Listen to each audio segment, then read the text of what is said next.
In this question, we're given some information about a geostationary satellite.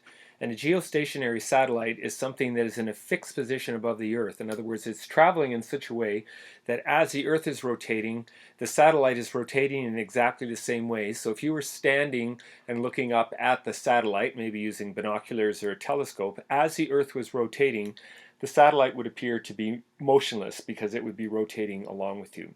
And I'm going to do this in parts. It's a reasonably complicated question. You won't know that I'm doing it in parts because I'm going to stitch the videos together, but I'll try to give you information about what part I'm working on.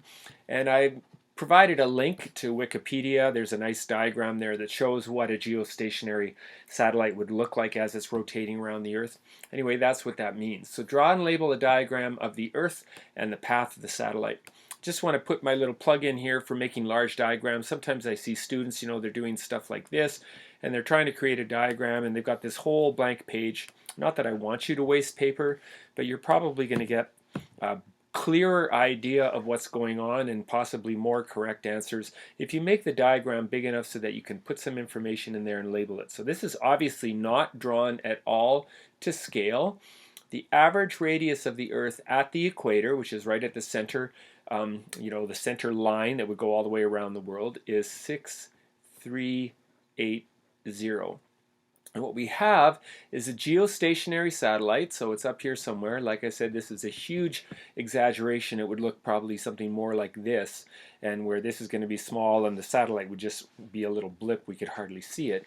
But if this is a satellite here, as the Earth is rotating around, this is also going to be rotating around in such a way that if you were standing right here on the equator and you were looking up at the satellite would not seem to be moving because we don't seem to be moving.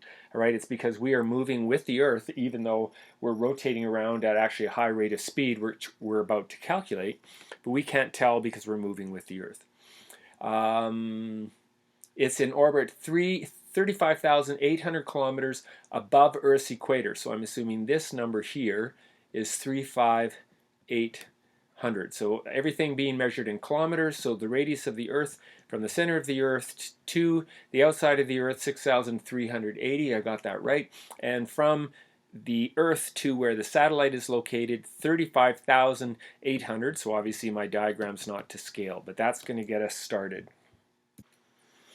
So I'm working on part B, a little bit obscure because we're dealing with a three-dimensional thing and I'm trying to represent it in a two-dimensional plane here. You could either think of this as us looking down on the Earth, so we're way out in the universe somewhere and you're imagining this person at the equator and we're rotating around like the arrow is indicating this way. Or if you're think of it from the side, then what's happening is that this person is sort of rotating around into the screen and back out of the screen. Whatever way you're looking at it, what's going to happen is in one day the Earth rotates around one time, and so that's going to happen during a 24-hour period of time, and we'll deal with that in a second. But we will rotate around. Basically, if you're looking down in this, think that we're going to rotate through one complete circle. The radius of the circle is 6,380 kilometers, and the circumference is the distance that this person is going to travel. So in this case, it's easier to think of looking down on this. Here's this person, and the Earth is rotating around, clockwise, counterclockwise, I don't know. So rotating around this way, it's going to do one complete revolution. So the distance that an observer on the equator is going to travel is going to be the circumference of the Earth, and that's going to be 2 times pi times the radius of the Earth, which is 6,380 kilometers, and so our answer is going to be in kilometers. So this is part B, to the nearest tenth of a kilometer. So I'm going to use all the digits of my calculator for pi. This is a number with no units. Pi is a constant with no units, so my answer is going to be in kilometers. So 2 times, using the pi button on my calculator, so 3.14, etc., etc., etc., times 6,380, and I'm getting 40,086, so 0.86, and now to the nearest tenth, the decimal places that I have are 0.7, 222, etc., so to the nearest tenth, that would be 0.7. We don't move that up. So part B, the distance that this person is traveling, that's a huge distance. So imagine if you lived on the equator, you'll travel less distance if you're further towards the North Pole or the South Pole, but you'll still be traveling quite a lot. The only person, if you're standing exactly at the North or South Pole, you're just spinning around in a circle. You're not traveling any distance at all. But a person at the equator, over 40,000 kilometers, and in part D, we'll figure out the velocity, because that's kilometers in a day in a certain number of hours.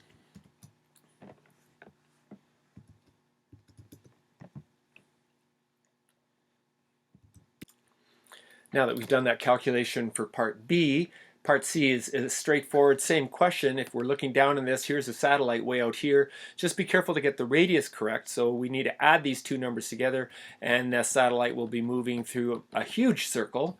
And it's going to still be the circumference of that circle, and it's going to be 2 times pi times the radius, which is 6380 plus 35,800 kilometers, and that's going to be in kilometers. My answer will be in kilometers, so I'm going to add first. So 6380 plus 35,800 is 42,180 times 2 times, using the pi button on my calculator, and to the nearest